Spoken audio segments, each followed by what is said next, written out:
Maithili express की शानदार प्रस्तुति।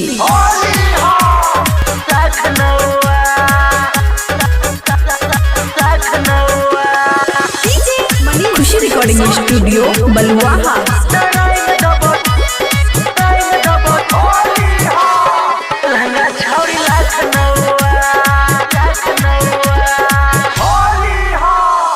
होली में चोली छौरी पीना है चिल्ला का, पीना है चिल्ला का, गे पीना है चिल्ला का। घरी घरी बदले छी चुनरी गेला भागा, चुनरी गेला भागा, चुनरी गेला भागा। देखा नहीं चुनरी गे झाल कौआ, न दराई न दबो लहंगा छौरी लखनऊआ, न दराई न दबो लहंगा छौरी लखनऊआ।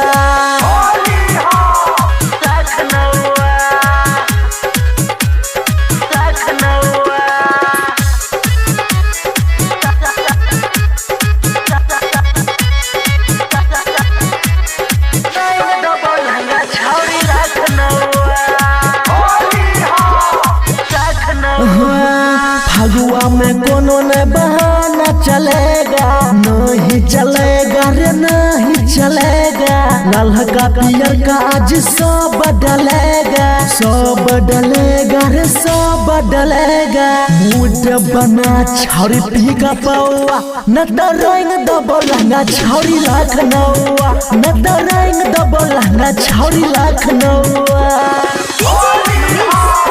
खुशी रिकॉर्डिंग स्टूडियो बलुआहा।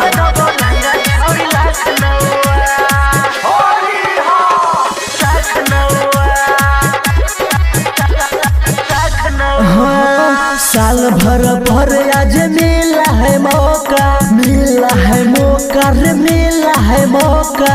आज नहीं देना बेबी हमको धोखा, हमको धोखा रे हमको धोखा। चल छौरी सन जितिया दब के गवा, न दराई दबो लहंगा छौरी लखनऊआ, न दराई दबो लहंगा छौरी लखनऊआ।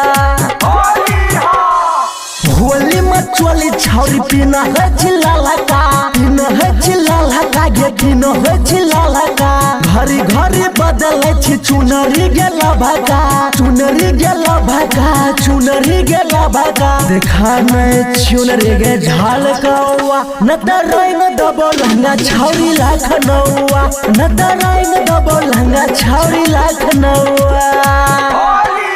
खुशी रिकॉर्डिंग स्टूडियो बलुआहा।